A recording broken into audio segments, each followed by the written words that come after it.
ഹരേ കൃഷ്ണ. ഓം അജ്ഞാനതിമിരാന്ധസ്യ ജ്ഞാനാഞ്ജനാശലാകയാ ചക്ഷുരുന്മീലിതം യേന തസ്മൈ ശ്രീഗുരവേ നമഃ. ശ്രീചൈതന്യമനോഭീഷ്ടം സ്ഥാപിതം യേന ഭൂതലേ സ്വയം രൂപ കഥാ മഹ്യം ദദാതി സ്വപദാന്തികം. വന്ദേഹം ശ്രീഗുരോः ശ്രീയുതപദകമലം ശ്രീഗുരൂन् വൈഷ്ണവാംശ്ച ശ്രീരൂപം സാഗ്രജാതം സഹഗണരഘുനാഥാന്വിതം തം സജീവം സാദ്വൈതം സാവധൂതം പരിജനസഹിതം കൃഷ്ണചൈതന്യദേവം ശ്രീരാധാകൃഷ്ണപാദാൻ സഹഗണലളിതാ ശ്രീവിശാഖാന്വിതാംശ്ച. ഹേ കൃഷ്ണ കരുണാസിന്ധോ ദീനബന്ധോ ജഗൽപദേ ഗോപേശ ഗോപികാകാന്ത രാധാകാന്ത നമോസ്തുതേ. തപ്തകാഞ്ചന ഗൗരാംഗീം രാധേ വൃന്ദാവനേശ്വരി വൃഷഭാനുസുതേ ദേവി പ്രണമാമി ഹരിപ്രിയേ. വാഞ്ചാകൽപതരുഭ്യശ്ച കൃപാസിന്ധുഭ്യ ഏവ ച പതിതാനാം പാവനേഭ്യോ വൈഷ്ണവേഭ്യോ നമോ നമഃ. ഹരേ കൃഷ്ണ കൃഷ്ണ കൃഷ്ണ ഹരേ ഹരേ ഹരേ രാമ രാമ രാമ ഹരേ ഹരേ. യസ്വാനുഭാവമഖിലശ്രുതിസാരമേകം അധ്യാത്മദീപമതിഥിതീർഷതാം തമോന്ധം സംസാരിണാം കരുണയാഃ പുരാണഗുഹ്യം തം വ്യാസസൂനുമുപയാമി ഗുരും മുനീനാം. നാരായണം നമസ്കൃത്യ നരം ചൈവ നരോത്തമം ദേവീം സരസ്വതീം വ്യാസം തതോ ജയമുദീരയേൽ. പീതാംബരം കരവിരാജിത ശംഖചക്രകൗമോദകീ സരസിജം കരുണാസമുദ്രം രാധാസഹായം അതിസുന്ദരമന്ദഹാസം പാതാലയേശമനിശം ഹൃദി ഭാവയാമി. ഓം നമോ ഭഗവതേ വാസുദേവായ. ഓം നമോ ഭഗവതേ വാസുദേവായ. ഓം നമോ ഭഗവതേ വാസുദേവായ. ഇന്ന് നമ്മൾ ദിവ്യഭാഗവതത്തിൽ പ്രഥമസ്കന്ധം ആദ്യത്തെ സ്കന്ധത്തിൽ 17-ാമത്തെ അധ്യായത്തിൽ 9-ാമത്തെ ശ്ലോകം മുതൽക്കാണ് നമ്മൾ ഇന്ന് ആരംഭിക്കുന്നത്. ഹരേ കൃഷ്ണ. ശ്ലോകം നമ്പർ 9. മാ സൗരഭേയാനുശുചോ വേദുതേ വൃഷളാൽ ഭയം മാ രോധീരംബഭദ്രം തേ ഖലാനാത്മയി ശാസ്ത്രീ. കലിപുരുഷനോട് മഹാരാജാവ് വളരെ ഗംഭീരമായിട്ടുള്ള ഇടിവെട്ടുന്ന ശബ്ദത്തിൽ സംസാരിച്ചതിന് ശേഷം ഈ കാളയെയും പശുവിനെയും സാന്ത്വനിപ്പിക്കുകയാണ് ചെയ്യുന്നത്. മാ സൗരഭേയാനുശുചോ വേദുതേ വൃഷളാദ്ഭയം മാ രോധീരംബഭദ്രം തേ ഖലാനാത്മയി ശാസ്ത്രീ. മാ സൗരഭേയ അനുശുച. അത്ര എന്നും പറയും, 2 വിധത്തിൽ തന്നെ പറയും. ശുച വേദു തേ വൃഷളാദ്ഭയം മാ രോധീഹി അംബ ഭദ്രം തേ ഖലാനാം മയി ശാസ്ത്രീ. അതായത്, അല്ലയോ സുരഭീപുത്ര. സുരഭീപുത്ര എന്ന് പറഞ്ഞാൽ പശുവിൻ്റെ പുത്രനാണല്ലോ കാള. സുരഭീപുത്ര, അങ്ങ് വിരമിക്കേണ്ട ആവശ്യമില്ല എന്നാണ് മഹാരാജാവ് പറയുന്നത്. നീചകുലത്തിലുള്ള ഈ ശൂദ്രനെ ഭയപ്പെടേണ്ട കാര്യം തന്നെ ഇല്ല എന്നാണ്. പിന്നെ ഗോമാതാവിനോട് പറയാണ്, അമ്മയും അമ്പ എന്നാണ് വിളിക്കുന്നത്. ഗോമാതാവിന് 7 തരത്തിലുള്ള അമ്മമാരുണ്ട്. അതിൽ ഗോമാതാവ് വളരെയധികം എല്ലാവരും പ്രധാനപ്പെട്ടതാണ്. പക്ഷേ ഗോമാതാവിനും വളരെയധികം പ്രാധാന്യമുണ്ട്. കാരണം ഒരു കുഞ്ഞ് പരമാവധി 3 വയസ്സ് വരെയൊക്കെ അമ്മയുടെ പാല് കുടിക്കുള്ളൂ. എന്നാൽ ഈ ഗോമാതാവിൻ്റെ പശുവിൻ്റെ പാല് ജീവിതകാലം മുഴുവൻ ഉപയോഗിക്കാൻ സാധിക്കും. അതുമാത്രമല്ല, പാലിൽ നിന്നുള്ള ഉൽപ്പന്നങ്ങൾ, അത് പല വിധത്തിലുള്ള ഉൽപ്പന്നങ്ങളും ക്ഷീരോത്പാദനങ്ങൾ പല വിധത്തിലും ഉണ്ടാക്കാൻ സാധിക്കും. അപ്പോൾ ഒരു ജീവിതത്തിൽ മുഴുവൻ ഉപയോഗിക്കാൻ സാധിക്കുന്നതാണ് പാലിൽ നിന്നും വരുന്ന ഉൽപ്പന്നങ്ങൾ മുഴുവൻ. അതുകൊണ്ട് അതാണ് ഗോമാതാവിന് വളരെയധികം പ്രാധാന്യം കൊടുക്കണം എന്നാണ് പറയുന്നത്. കാരണം ഗോമാതാവേ എന്നാണ് ഇവിടെ, അമ്മേ എന്നാണ് വിളിക്കുന്നത്. ഇവിടെ അങ്ങക്ക് എല്ലാ മംഗളങ്ങളും വരട്ടെ. ഇവിടെ മഹാദുഷ്ടന്മാരായിട്ടുള്ള ഈ ആളെ, ഈ ശൂദ്രനെ പോലെയുള്ള, കലിയെ പോലെയുള്ളവരെ മുഴുവൻ നിയന്ത്രിക്കാനാണ് ഞാൻ ഇവിടെ അധികാരം ഏറ്റെടുത്തിട്ട് ഇവിടെ സന്നിഹിതനായിട്ടുള്ളത് എന്ന് പറയുകയാണ്. അതുകൊണ്ട് പേടിക്കേണ്ട യാതൊരു കാര്യമില്ല. രണ്ടു പേർക്കും മംഗളങ്ങൾ ഉണ്ടാവട്ടെ മഹാരാജാവ് പറയുകയാണ്. പരീക്ഷിത്ത് മഹാരാജാവിനെ പോലെ ഒരു ഭരണാധികാരി വന്നാൽ മാത്രമേ രാജ്യത്ത് കാളകളുടെയും പശുക്കളുടെയും മറ്റ് മൃഗങ്ങളുടെയും സംരക്ഷണം ഉറപ്പാക്കാൻ സാധിക്കുകയുള്ളൂ എന്നാണ് പറയുന്നത്. പരീക്ഷിത്ത് മഹാരാജാവ് ക്ഷത്രിയനാണ്, പിന്നെ ദ്വിജന്മനാണ്. അപ്പോൾ ബ്രാഹ്മണർക്ക് ക്ഷത്രിയർക്കൊക്കെ അവർക്കൊക്കെ അവരെ ദ്വിജൻ എന്ന് പറയുന്നുണ്ട്. കാരണം അവർക്ക് ഉപനയനാദി സംസ്കാരങ്ങളൊക്കെ ഈ ക്ഷത്രിയന്മാർക്കുണ്ടെന്നാണ് പറയുന്നത്. അപ്പോൾ അവർ സംസ്കാര സമ്പന്നനുമാണ്. അതുകൊണ്ടാണ് ഈ പശുവിനെ മാതാവ് അമ്മയെന്ന് സംബോധന ചെയ്യുന്നത് എന്നാണ്. ശ്രീകൃഷ്ണ ഭഗവാനാൽ ശുശ്രൂഷിക്കപ്പെടുന്ന ആത്മീയ ലോകത്തിലുള്ള ഗോക്കളുടെ നാമമാണ് സുരഭി.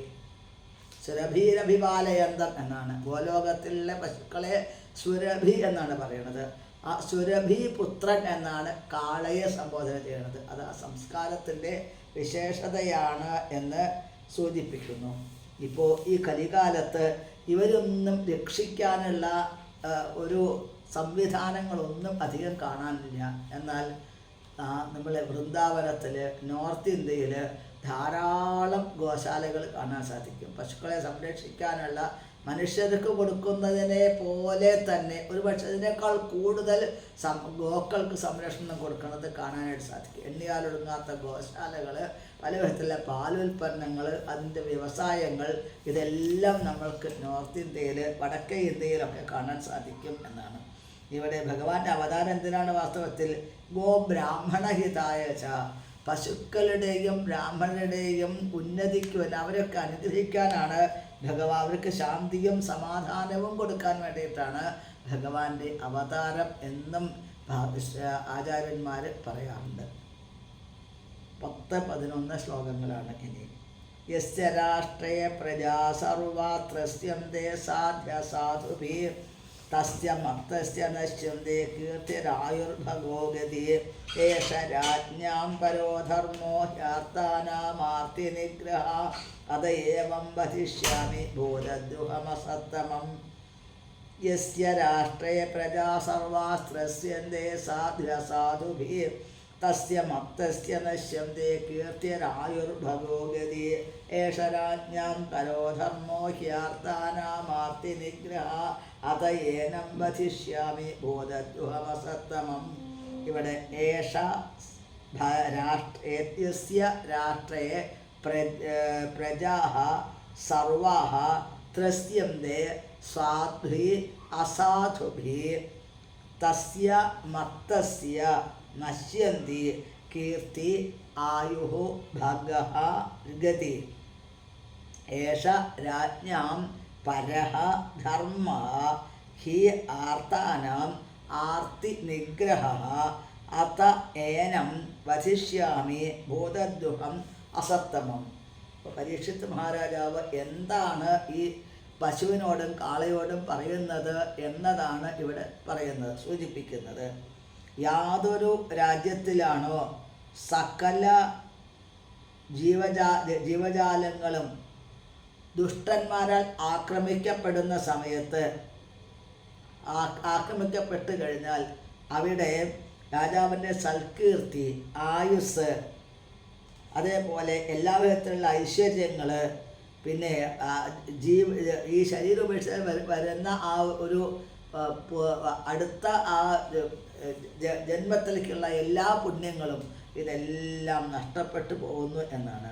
വാസ്തവത്തിൽ പുനർജന്മവും അവിടെ ദുഃഖകരമായിട്ട് മാറുന്നു ഭരണാധികാരികളുടെ. അപ്പോൾ യാതൊരു രാജ്യത്താണോ സർവ്വ ജീവജാലങ്ങളും ദുഷ്ടന്മാരാൽ ഭയപ്പെടുത്തുന്ന ആ ഒരു ഭയപ്പെടുത്തപ്പെടുന്ന ആ സന്ദർഭത്തിൽ രാജാവിൻ്റെ സൽകീർത്തി, അതേപോലെ തന്നെ ആയുസ്, ശ്രേഷ്ഠപൂർണമായ പുനർജന്മം പെട്ടെന്ന് അത് ശൂന്യമായിട്ട് മാറുന്നു എന്നാണ് ഇവിടെ പ്രത്യേകം സൂചിപ്പിക്കുന്നത്. ദുഃഖിതന്മാരുടെ ദുഃഖങ്ങൾ അകറ്റുക എന്നത് രാജാവിൻ്റെ പരമവും പ്രഥമവുമായ കർത്തവ്യമാണ് എന്നാണ്.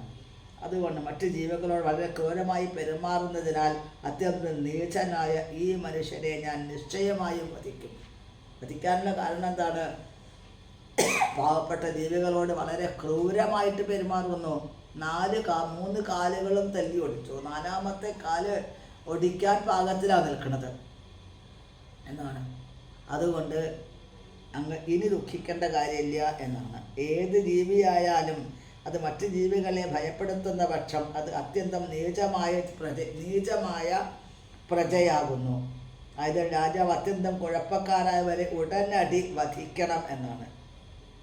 രാജാവിൻ്റെ ഒരു കർത്തവ്യം എന്താണ്? പ്രജ എന്ന് പറഞ്ഞാൽ മനുഷ്യരും പൗരന്മാരും മാത്രമല്ല, പിന്നെ സകല മൃഗങ്ങളും അവനവനെ ആശ്രയിച്ച് കഴിയുന്ന സകല പശു, കാള മുതലായ വളർത്തു മൃഗങ്ങൾ, രാജ്യത്തിലുള്ള സകല ജീവജാലങ്ങളും മഹാരാജാവിൻ്റെ പ്രജയാണ്. അപ്പോൾ അങ്ങനെയുള്ളവർക്ക് ആർക്കും ഒരു ദുഃഖം ഉണ്ടാക്കരുതെന്നാണ്. അങ്ങനെ അവർക്കൊക്കെ പ്രശ്നങ്ങൾ ഉണ്ടാക്കിക്കഴിഞ്ഞാൽ, അവരെ വല്ലാതെ ദ്രോഹിച്ചു കഴിഞ്ഞാൽ, ആ കുഴപ്പക്കാരായിട്ടുള്ളവരെ രാജാവിൻ്റെ ധർമ്മം എന്താണ്? അവരെ ഉടനടി വധിക്കുക, കൊല്ലുക എന്നുള്ളതാണ് എന്നാണ്.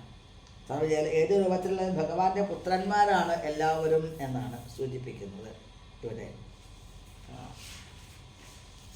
അടുത്ത ശ്ലോകം 12ാമത്തെ ശ്ലോകം.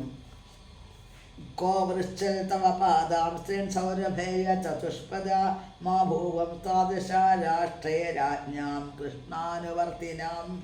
കോ വൃശ്ചൽ തവ പാദാം സ്ത്രീൻ സൗരഭേയ ചതുഷ്പദ മാ ഭൂവം ത്വാദൃശ രാഷ്ട്രേ രാജ്ഞാം കൃഷ്ണാനുവർത്തിനാം. കഹ അവൃശ്ചത് തവ പാദാൻ ത്രീൻ സൗരഭേയ ചതുഷ്പദ മാ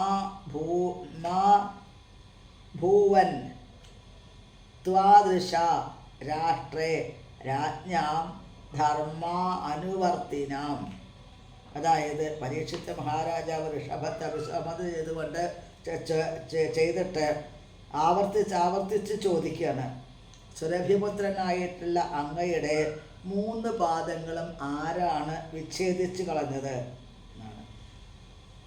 സർവേശ്വരനായിട്ടുള്ള ശ്രീകൃഷ്ണ ഭഗവാന്റെ ധർമ്മസംഹിതകൾ അനുസരിച്ച് ഭരണം നടത്തുന്ന രാജാക്കന്മാരുടെ രാജ്യത്ത് ഇങ്ങനെയുള്ള അതിക്രമങ്ങൾ ഒരിക്കലും സംഭവിക്കാൻ പാടില്ല. അപ്പം അങ്ങയെ പോലെ ദുഃഖിച്ചുകൊണ്ടിരിക്കുന്ന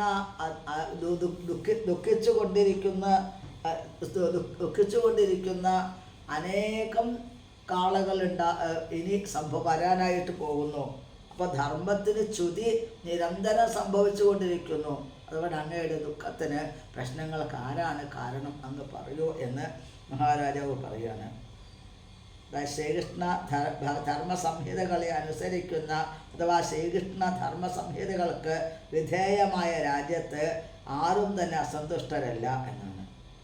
ഔവർണം അതേപോലെയുള്ള ധർമ്മസംഹിതകൾക്ക് വിധേയമല്ലാത്ത രാജ്യത്ത് അഥവാ അത്തരം ധർമ്മസംഹിതകൾ അനുസരിക്കാത്ത രാജ്യത്ത് ആദ്യ ദുഷ്ടഗുണമായി ധർമ്മത്തിൻ്റെ പ്രതിരൂപമായ കാളയുടെ 3 കാലുകളും ഛേദിക്കപ്പെടും എന്നാണ്. അപ്പോൾ എല്ലാവിധ ദുരിതങ്ങളും അവിടെ അനുഭവപ്പെടുന്നു. ശ്രീകൃഷ്ണ ഭഗവാൻ സ്വയം സന്നിഹിതനായിരുന്നപ്പോൾ ഭഗവാന്റെ ഭഗവത് ധർമ്മസംഹിതകൾ ചോദ്യം ചെയ്യപ്പെടാതെ അനുവർത്തിക്കപ്പെട്ടിരുന്നു. എന്നാൽ അദ്ദേഹത്തിൻ്റെ അഭാവത്തിൽ കാര്യങ്ങളുടെ പ്രധാന സൂത്രധാരത്വം വഹിക്കുന്ന അഥവാ കാര്യവശാൽ ഭരണത്തലവനായിത്തീർന്ന അന്ധവ്യക്തികൾക്ക്, അജ്ഞാനത്താൽ അന്ധരായവർക്ക് മാർഗനിർദ്ദേശം നൽകാനായി ശ്രീമദ് ഭാഗവതം ഇവിടെ അവതരിപ്പിച്ചിരിക്കുന്നു. ഭാഗവതത്തിൽ ഇനി അവതരിപ്പിച്ചതിനാണ് വിവരമില്ലാത്ത ആളുകൾക്ക് ഈ ഭാഗവതത്തിലെ ആശയങ്ങളിൽ കൂടെ ധർമ്മത്തെക്കുറിച്ച് ബോധമുണ്ടായിട്ട് അവർ ധാർമ്മികമായിട്ടുള്ള ജീവിതം നയിക്കാനായിട്ടുള്ള പ്രേരണയാണ് ശ്രീമദ് ഭാഗവതത്തിൽ കൂടെ കൊടുക്കുന്നത് എന്നാണ്. ഭാഗവതം എന്നാണ് എല്ലാവരുടെയും ഗുരുവായിട്ടാണ്, പ്രപഞ്ചത്തിന് മുഴുവൻ ഗുരുവാണ് വാസ്തവത്തിൽ ശ്രീമദ് ഭാഗവതം. പ്രത്യക്ഷ കൃഷ്ണ ഏവഹി എന്നാണ് ശ്രീമദ് ഭാഗവതത്തിനെ പറയുന്നത്. 13ാമത്തെ ശ്ലോകം. ആഖ്യാഹി വൃഷഭദ്രം വ സാധൂനാമകൃതാഗസം ആത്മവൈരൂപ്യകർത്താരം പാർത്ഥാനാം കീർത്തിദൂഷണം. ആഖ്യാഹി വൃഷഭദ്രം വ സാധൂനാമകൃതാഗസാം ആത്മവൈരൂപ്യകർത്താരം പാർത്ഥാനാം കീർത്തിദൂഷണം.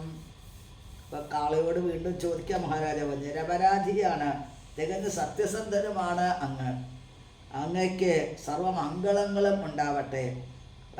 അതായത് ഈ പാണ്ഡവന്മാരുടെ സൽപ്പേരിന് കളങ്കം ചാർത്തിയ ഈ പ്രവൃത്തികൾ ചെയ്തത് ആരാണ് എന്ന് എന്നോട് ദയവായിട്ട് പറയൂ എന്നാണ് മഹാരാജാവ് പറയുന്നത്.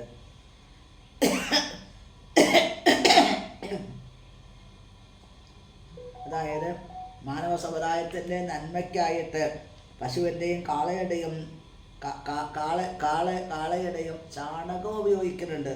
പിന്നെ ഗോമൂത്രം പോലെ ഉപയോഗിക്കുന്നത് ഗോക്കളും ഋഷഭങ്ങളും അത്യന്തം പരിശുദ്ധമായ മൃഗങ്ങളാകുന്നു. ഇപ്പോൾ പശുവിൻ്റെ ചാണകം, കാളയുടെ ചാണകം, അതേപോലെ തന്നെ ഗോമൂത്രം, പിന്നെ പശുവിന് തന്നെ പാല്, നെയ്യ്, തൈര് മുതലായവ, ഇതെല്ലാം വളരെയധികം ഉപയോഗം. പഞ്ചഗവ്യം എന്നുള്ളത് അത് ഈ പശുവിൽ നിന്ന് കിട്ടുന്ന 5 വസ്തുക്കളെ കൊണ്ടാണ് ഉണ്ടാക്കുന്നത്. പിന്നെ ചാണകം എന്നുള്ള ഏറ്റവും വലിയ ആൻറ്റിസെപ്റ്റിക് ആയിട്ടുള്ളത്. അത് മാത്രമല്ല ഏറ്റവും വളമായിട്ട് ആ ധാന്യങ്ങളൊക്കെ ഉണ്ടാവാൻ വളമായിട്ട്, പച്ചില വളമായിട്ട് ചാണകം ഇത് ഉപയോഗിക്കുന്നു. അപ്പോൾ കൃഷിക്ക്, അതേപോലെ ശുദ്ധീകരണത്തിന്, ഇതിനൊക്കെ ഏറ്റവും പ്രധാനപ്പെട്ട പശുവിൽ നിന്ന് വരുന്ന എല്ലാം വളരെയധികം ഉപയോഗപ്രദമാണ് എന്നാണ്. അപ്പോൾ അങ്ങനെ മാനവസമുദായം നന്മയ്ക്കാണ് ഇത് പശുവിൻ്റെയും കാളയുടെയും സംരക്ഷണം ചെയ്യണം എന്നുള്ളത് ആചാര്യന്മാർ പറയാറുള്ളത് എന്നാണ്. അപ്പോൾ പരീക്ഷിത്ത് മഹാരാജാവിനെ പോലെയുള്ള അനന്തരഗാമികൾ, പരീക്ഷിത്ത് മഹാരാജാവിനെ പോലെയുള്ള ആളുകൾ പാണ്ഡവന്മാരുടെ പിൻഗാമികളാണ്. അവർ ഒരിക്കലും മഹാരാജാവ് ഒരിക്കലും ഈ സംസ്കാരത്തിന് ഒരു മാറ്റം, അവരുടെ സാത്വികമായ സംസ്കാരത്തിന് മാറ്റം വരുത്തിയിരുന്നില്ല. അതേപോലെ തന്നെയായിരുന്നു അന്ന്. എന്നാൽ ഇന്നത്തെ ആളുകൾ അങ്ങനെയല്ല. കലിയുഗത്തിലെ ആളുകൾ വിരുദ്ധമായ, അതായത് നേതാക്കൾ തന്നെ, ഇന്നത്തെ നേതാക്കൾ തന്നെ മൃഗങ്ങളെ വധിക്കുന്നതിന് യാതൊരു ഭയവും കാണില്ല. അത് മാത്രമല്ല ധർമ്മശീല രാജാക്കന്മാരുടെ രാജ്യഭരണവും ധർമ്മസംഹിതകളെക്കുറിച്ച് യാതൊരു അറിവുമില്ലാത്ത പരിഷ്കൃത രാജ്യം ഭരിക്കുന്ന നിരുത്തരവാദികളായി ഇന്നത്തെ ഭരണത്തലവന്മാരുടെ രാജ്യഭരണം തമ്മിലുള്ള അന്തരം ഇതിൽ നിന്ന് വ്യക്തമാകുന്നു. അന്ന് ധർമ്മസംഹിതകളെ അനുസരിച്ചുകൊണ്ടായിരുന്നു രാജാക്കന്മാർ രാജ്യം ഭരിച്ചിരുന്നത്. ഇന്ന് അത് മുഴുവൻ അവഗണിച്ചുകൊണ്ട് അവനവന് തോന്നിയതുപോലെ ഭരിക്കുന്നു എന്നുള്ളത് കൊണ്ട് വളരെയധികം അന്ന് ഉണ്ടായിരുന്നതിൻ്റെ വിപരീതമായിട്ടുള്ളൊരവസ്ഥയാണ് ഇന്ന് നമ്മൾ കലിയുഗത്തിൽ അനുഭവിച്ചു കൊണ്ടിരിക്കുന്നത് എന്നാണ് ഇവിടെ പറയുന്നത്. 14ാമത്തെ ശ്ലോകം. ജനേനാഗസ്യ ഖംയുഞ്ജൻ സർവതോസ്യ ജമൽഭയം സാധുവനാം ഭദ്രമേവ സൽ അസാധുദമനേ കൃതേ. ജനേ അനാഗസി അഖം യുഞ്ജൻ സർവതഃ അസ്യ മത് ഭയം സാധുവനാം ഭദ്രം ഏവ സ്യാൽ അസാധുദമനേ കൃതേ. നിരപരാധികളായിട്ടുള്ള മൃഗങ്ങളെ ദ്രോഹിക്കുന്നവർ ആരായാലും അവർ പ്രപഞ്ചത്തിൽ എവിടെയായിരുന്നാലും നിശ്ചയമായും ഭഗവാനെ ഭയപ്പെടണം. അധർമ്മം ചെയ്യുന്നവരെല്ലാവരും ഭഗവാനെ ഭയപ്പെടണം. സത്യനിഷ്ഠയില്ലാത്ത കലന്മാരടിച്ചമർത്തുക വഴി ഒരുവൻ സഹജമറിയാതെ നിരപരാധികളും നിഷ്കളങ്കരുമായ ജീവികൾക്ക് നന്മ ചെയ്യുന്നു. എന്താണ്?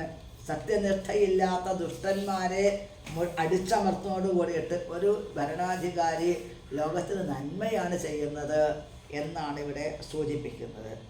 അപ്പോൾ രാജ്യത്തെ ശാന്തരും സമാധാനപ്രിയരുമായിട്ടുള്ള നിരപരാധികളും നിഷ്കളങ്കരുമായുള്ള പ്രജകൾക്ക് എല്ലാവിധത്തിലുള്ള സംരക്ഷണവും നൽകേണ്ടത് രാജാവിൻ്റെ അഥവാ ഭരണത്തലവൻ്റെ പ്രഥമ കർത്തവ്യമാകുന്നു എന്നാണ്. ഭഗവത് ഭക്തൻ സ്വാഭാവികമായി തന്നെ ശാന്തരും സമാധാനപ്രിയവും നിരപരാധികളും നിഷ്കളങ്കരമായ പ്രജകൾക്ക് എല്ലാവിധ സംരക്ഷണവും നൽകേണ്ട രാജാവിൻ്റെ ഭരണത്തലവൻ്റെ പ്രഥമ കർത്തവ്യമാണ്. ഭഗവാൻ ഭക്തൻ സ്വാഭാവികമായി തന്നെ ശാന്തരും സമാധാനപ്രിയവും നിഷ്കളങ്കരും നിരപരാധികളുമാകുന്നു. ആകയാൽ ഏവരെയും ഭഗവത് ഭക്തരായി മാറ്റിയെടുക്കേണ്ടത് രാജ്യത്തിൻ്റെ പ്രഥമ കർത്തവ്യമാണ് എന്നാണ്. എല്ലാവരെയും ഭഗവത് ഭക്തരായിട്ട് മാറ്റിയെടുക്കണം. അതിന് ഭരണകർത്താക്കന്മാർ തയ്യാറാവണം എന്നാണ്. അപ്പോൾ യഥാ രാജ തഥാ പ്രജ എന്ന് പറയുമ്പോൾ രാജാവ് ധാർമ്മികനാണെങ്കിൽ ആത്മീയമായ സംസ്കാരമുള്ളവരാണെങ്കിൽ പ്രജകളും അതിനനുസരിച്ച് അവരുടെ സംസ്കാരത്തിനും മാറ്റങ്ങൾ ഉണ്ടാവും എന്നാണ്. അംബരീഷ മഹാരാജാവ് പരമഭക്തനായിട്ടുള്ള ഭരണാധികാരിയായിരുന്നു. 9 വിധത്തിലുള്ള ആ സേവകൾ, അതായത് 9 വിധ ഭക്തിയെ ഒന്നിച്ച് പരീക്ഷിച്ച ആ അംബരീഷ മഹാരാജാവ് അദ്ദേഹത്തിൻ്റെ സൽഭരണത്തിൻ്റെ കീഴിൽ ആ പ്രജകൾ അതോ 7 സപ്തദ്വീപവതി മഹി എന്നാണ് പറയുന്നത്. 7 ദ്വീപുകളുടെ ഇടയിൽപ്പെട്ട സാമ്രാജ്യത്തിൻ്റെ മുഴുവൻ അധിപതിയായിരുന്നു രാജാവ് എന്നാണ്. അപ്പോൾ ആ സാമ്രാജ്യത്തിലുള്ളവരാരും വൈകുണ്ഠ ലോകത്തിൽ പോകാൻ പോലും ആഗ്രഹിച്ചില്ല. കാരണം എന്താ? അദ്ദേഹത്തിൻ്റെ ഈ മഹാരാജാവിൻ്റെ രാജ്യത്ത് താമസിക്കുക എന്ന് പറഞ്ഞാൽ വൈകുണ്ഠത്തെക്കാളും ഒരു പടി കൂടി ഉയർന്ന സംസ്കാരമായിരുന്നു പ്രജകൾക്ക് എന്നാണ്. അതാണ് ഭരണാധികാരി നന്നായാൽ ജനങ്ങൾ നന്നാവുമെന്ന് പറയാൻ കാരണം. നമ്മളത് ഇപ്പോൾ അനുഭവിച്ചു കൊണ്ടിരിക്കുന്നുണ്ട്. നമ്മളുടെ രാജ്യത്തിലുള്ള ഈ സംസ്ഥാനത്തെ ഭരണാധികാരിയും മറ്റൊരു സംസ്ഥാനത്തെ ഭരണാധികാരിയും തമ്മിൽ കമ്പയർ ചെയ്താൽ അറിയാൻ സാധിക്കും ഏത് ഭരണമാണ് നല്ലത് എന്നുള്ളത്. ആരുടെ ഭരണമാണ് നല്ലത്? ശത്രുക്കൾക്ക് പോലും ഒരു കുറ്റം പറയാൻ സാധിക്കാത്ത വിധത്തിൽ ചില സംസ്ഥാനത്തിൽ നല്ല സൽഭരണം നടന്നുകൊണ്ടിരിക്കുന്നു എന്നാണ്.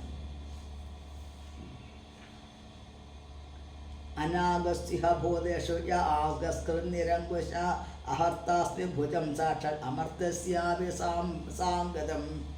അനാഗസ്തിഹ ഭൂതേഷു ആഗസ്കൃനിരങ്കുശ ആഹർത്താസ്മി ഭുജം സാക്ഷാൽ അമർത്യസ്യാപി സാംഗതം. മഹാരാജാവ് വളരെ ഇടിമുഴക്കുന്ന ശബ്ദത്തോടു കൂടിയാണ്, ഗംഭീരമായ ശബ്ദത്തിലാണ് കലിയോട് സംസാരിക്കുന്നത്.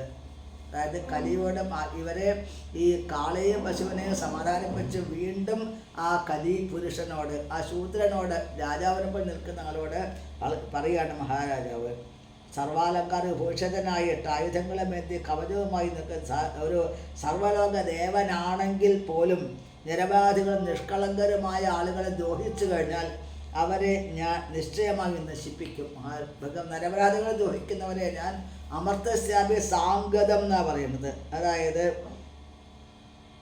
സർവ്വവിധത്തിലുള്ള ആയുധങ്ങളുമായി നിൽക്കുന്ന ആളാണെങ്കിൽ പോലും അവരെ നശിപ്പിക്കാൻ എനിക്ക് എന്തെന്നില്ലാത്ത പ്രഭാവമുണ്ട്. കാരണം എൻ്റെ പൂർവികന്മാർ അതിനുള്ള ആ ഒരു അറിവ്, ജ്ഞാനം, അതിനുള്ള ആ കഴിവ് എനിക്ക് അനുഗ്രഹിച്ചു തന്നിട്ടുണ്ട് എന്നാണ് മഹാരാജാവ് പറയുന്നത്.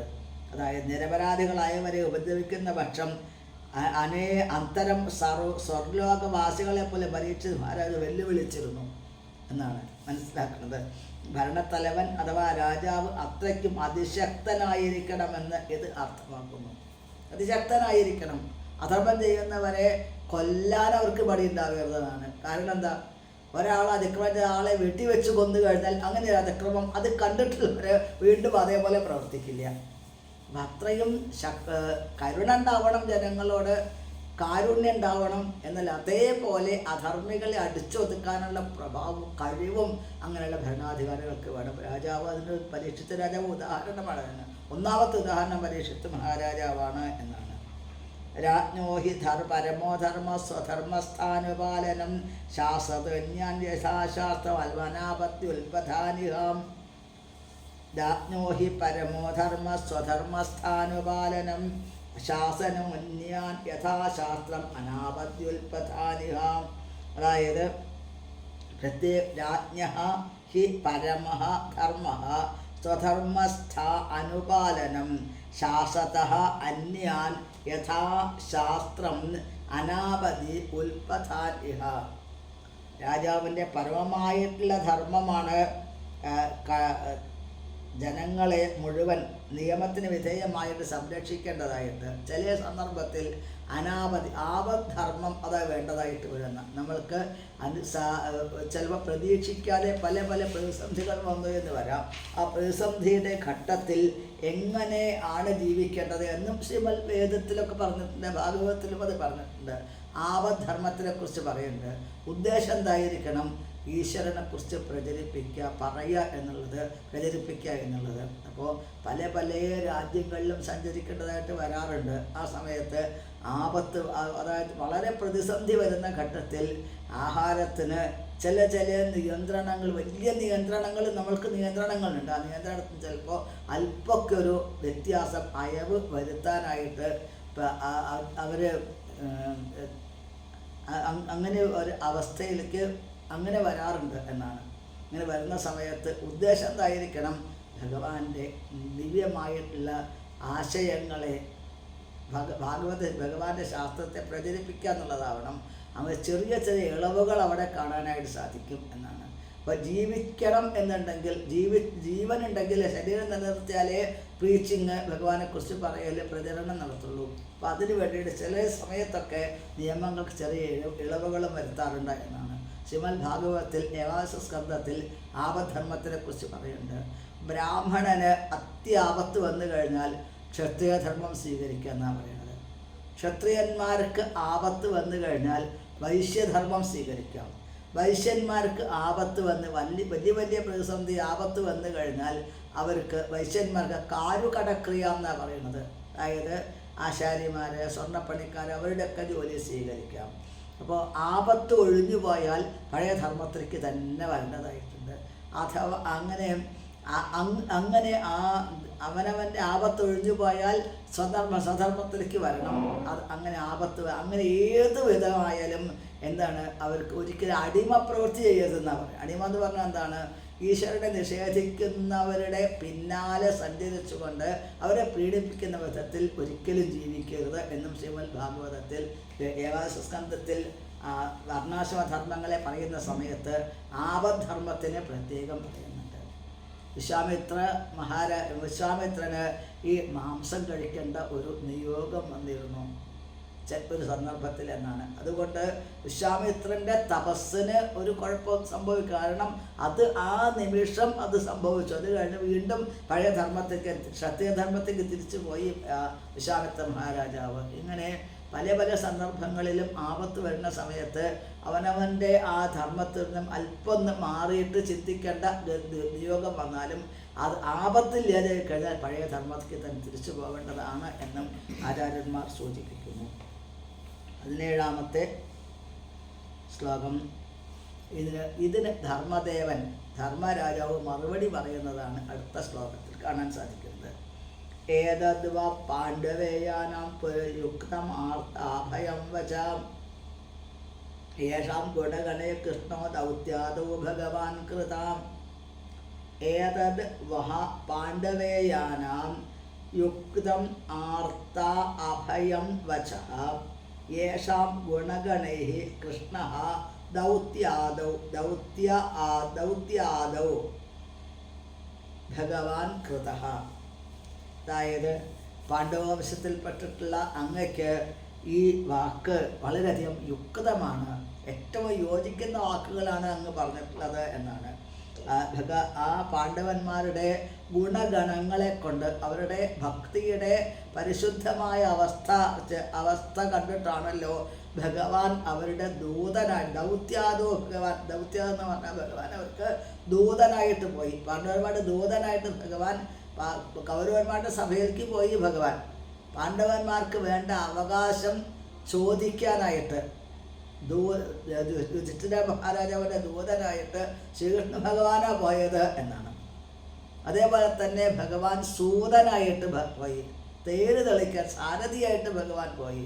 സുഹൃത്തായിട്ട് ഭഗവാൻ പാണ്ഡവന്മാർക്ക് ഒരുപാട് സുഹൃത്തുക്കളെ പോലെ, ഗുരുവിനെ പോലെ, സ്വന്തം അമ്മാവൻ്റെ മകനായിട്ട് ഏതെല്ലാം വിധത്തിൽ ഭഗവാൻ അവരെ അനുഗ്രഹിച്ചു. അപ്പോൾ പാണ്ഡവന്മാരുടെ ആ വംശത്തിൻ്റെ നന്മകളെ കൊണ്ട്, പരിശുദ്ധമായ ഭക്തി കാരണമാണ് സമർപ്പണം മൂലമാണ് ഈ ഭഗവാൻ അവരോട് എന്ത് വിധത്തിലുള്ള അനുഗ്രഹം ചെയ്യാൻ അവരോട് ഭഗവാൻ ചെയ്തത് എന്നാണ് പറയുന്നത്.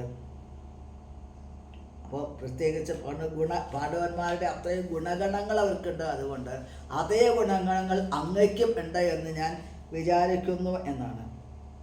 ഇപ്പം ഭഗവാന്റെ എത്രയും അസാധ്യമായ കാര്യങ്ങൾ പോലും ഭഗവത് ഭക്തന്മാർ വളരെ അനായാസമായിട്ട് സാധിക്കുന്നു. ഭഗവാൻ കൃപയാൽ അത് യഥോചിതമായിട്ട് നിറവേറ്റപ്പെടുന്നു എന്നാണ് സൂചിപ്പിക്കുന്നത്.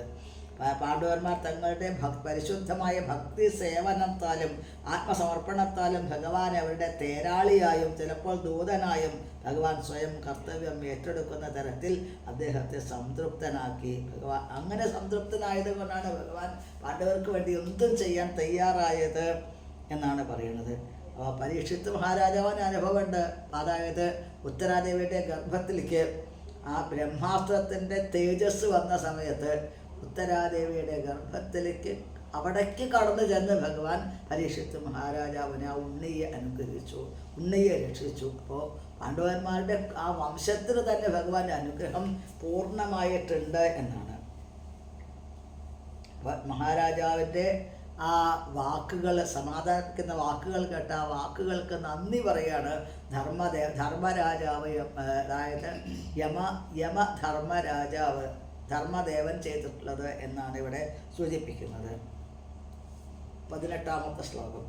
നവയം ക്ലേശബീജാനി യതസ്യു പുരുഷർഷഭ പുരുഷം തം ബീജാനിമോ വാക്യഭേദവിമോഹിത. അതായത് ന വയം ക്ലേശബീജാനി യതഃ സ്യു പുരുഷർഷഭ പുരുഷം തം ബീജാനീമഃ വാക്യഭേദവിമോഹിത. അതായത് സൈദ്ധാന്തികമായിട്ടുള്ള ദാർശനികന്മാരുടെ വിഭിന്ന അഭിപ്രായങ്ങളെ കൊണ്ട് ധർമ്മത്തിന് പല പല പല ആശയങ്ങളും വരികയാണ്. അതുകൊണ്ട് തന്നെ ഞങ്ങൾക്ക് ഈ ആക്രമിയെ തിരിച്ചറിയാമെന്ന് പറഞ്ഞാൽ അത് വളരെ ബുദ്ധിമുട്ടുള്ള കാര്യമാണ്. എന്തേ പറയാതിരിക്കാൻ കാരണം തന്നെ ആക്രമിക്കുന്ന ശത്രു തൊട്ടടുത്ത് തന്നെ ഉണ്ട്. എന്നിട്ട് പോലും ഈ കാള ചൂണ്ടിക്കാണിച്ചു കൊടുക്കണില്ല ഇന്ന ആളാണ് എന്നെ ദ്രോഹിക്കുന്നത് എന്നുള്ളത്. പല പല പല തത്വശാസ്ത്രങ്ങളും ഉണ്ടെന്നാണ് പറഞ്ഞു.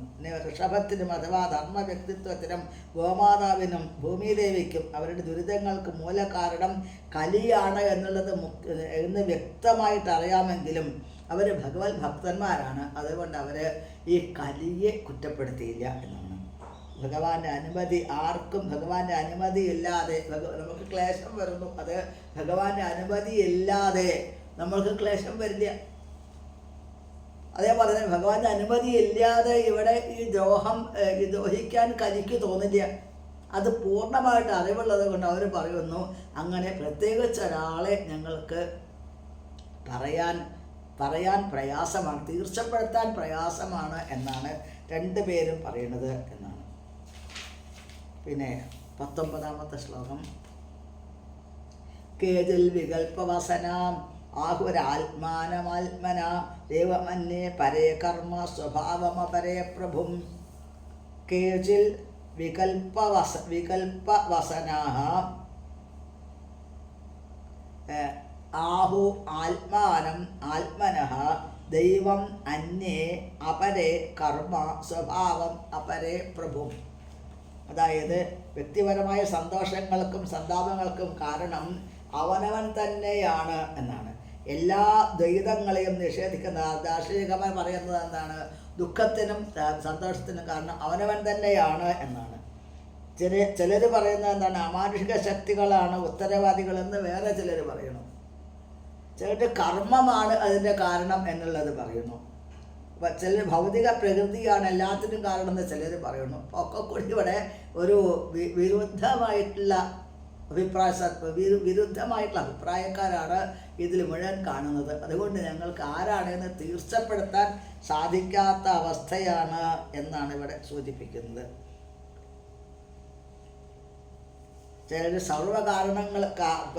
കാരണങ്ങളുടെയും മുഖ്യ കാരണം ഭൗതിക പ്രകൃതിയാണ്. നാസ്തികന്മാരായിട്ട് ഈശ്വരനെ നിഷേധിക്കുന്നവർ, ഈശ്വരനെ കുറിച്ച് അതിനെ അംഗീകരിക്കാത്തവർ പറയുന്നു ഭൗതിക പ്രകൃതിയാണ് എല്ലാത്തിനും കാരണം എന്ന് ചിലർ പറയുന്നു.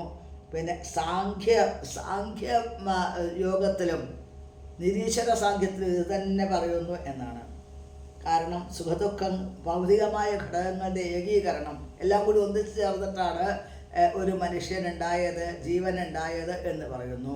ഇങ്ങനെ പരസ്പരം ഒരു പല വിധത്തിലുള്ള ആ മാർഗങ്ങളിൽ കൂടെയും ഈ ഒരുവന് വരുന്ന ഒരാൾക്ക് വരുന്ന അനുഭവങ്ങളെ വ്യാഖ്യാനിക്കപ്പെടുന്നു എന്നാണ്. എന്നാൽ അതിനെക്കുറിച്ച് തീർച്ചപ്പെടുത്താൻ ഞങ്ങൾക്കാവില്ലല്ലോ എന്നാണ് ഈ ധർമ്മദേവനും ഭൂമിദേവിയും പറയുന്നത്. അപ്രതർക്കാതനിർദ്ദേശാതിഥികേഷവി നിശ്ചയ അർത്ഥാനുരൂപം രാജർഷയ വിമൃശസ്വമനീഷയാം. ഇതിനെ മഹാരാജാവിന് വിട്ടുകൊടുക്കണം. ഇതിൻ്റെ എന്താണെന്ന് ഊഹിക്കാനുള്ള, അത് മനസ്സിലാക്കാനുള്ള ഉത്തരവാദിത്വം മഹാരാജാവിന് വിട്ടുകൊടുക്കണം. അവിടെ അപ്രതർക്യാത് അനിർദ്ദേശാത് ഇതി കേഷവി നിശ്ചയാം അത്ര അനുരൂപം രാജർഷയ വിമൃശസ്വമനീഷയാ. അപ്രതർക്യാത് അനിർദ്ദേശാത് ഇതി കേഷു അപി നിശ്ചയഃ അത്ര അനുരൂപം രാജർഷേ വിമൃശ സ്വമനീഷയ. ദുഃഖങ്ങൾക്ക് കാരണം എന്താണ് എന്നുള്ളത് വാക്കുകളാൽ പ്രകടിപ്പിക്കാനോ കൽപ്പനകളാൽ അറിയാനോ ഒന്നും ഞങ്ങൾക്ക് വാദപ്രതിവാദങ്ങളിൽ അത് നിശ്ചയം വരുത്താനോ ആർക്കും സാധ്യമല്ല എന്ന് ചിലർ വിശ്വസിക്കുന്നുണ്ട്. അതുകൊണ്ട് രാജർഷിയായിട്ടുള്ള മഹാരാജാവെ, അങ്ങ് സ്വന്തം ബുദ്ധിശക്തി കൊണ്ട് എന്താണ് ഇവിടെ ശരി എന്നുള്ളത് ഊഹിച്ച് മനസ്സിലാക്കൂ, സ്വയം തീർച്ചപ്പെടുത്തൂ എന്നാണ് ഇവിടെ രണ്ടുപേരും പറയുന്നത് എന്നാണ്. ഭഗവാന്റെ അനുമതിയില്ലാതെ അഥവാ പരമദൈവോത്തമൻ്റെ അറിവോ സമ്മതമോ കൂടാതെ ഒന്നും സംഭവിക്കില്ല എന്നുള്ളത് ഒരു വൈഷ്ണവൻ ഭക്തനായിട്ടുള്ള വിശ്വസിക്കുന്നു. ഭഗവാൻ പരമനിയന്താവാണ്. ഭഗവാൻ പറയുന്ന അഹം സർവസ്യ പ്രഭവ മത്ത സർവം പ്രവർത്തതേ.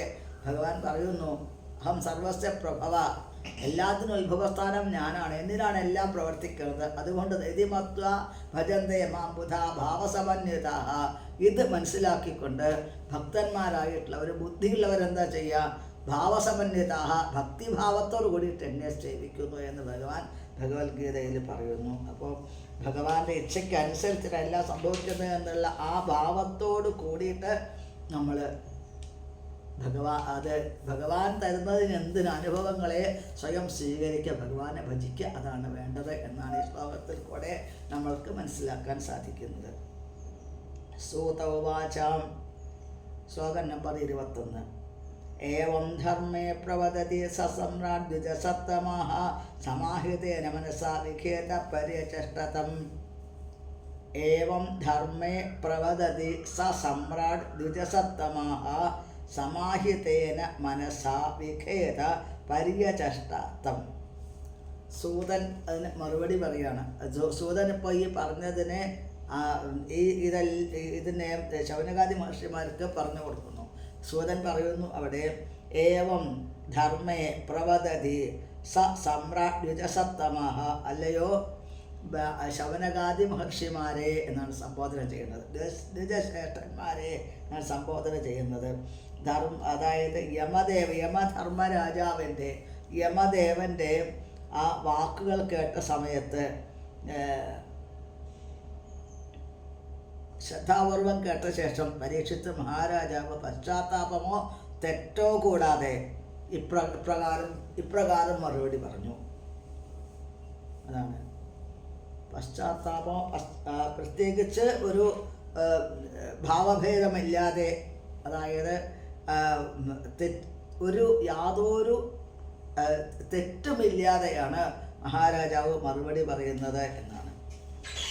അപ്പോൾ കാരണം ഇതെല്ലാം മനസ്സിലാക്കാൻ പരീക്ഷിത്ത് മഹാരാജാവിന് ബുദ്ധിയുണ്ട്. കാരണം ബുദ്ധിസത്തമെന്ന പരീക്ഷിത്ത് മഹാരാജാവിനെ കുറിച്ച് പറയുന്നത്.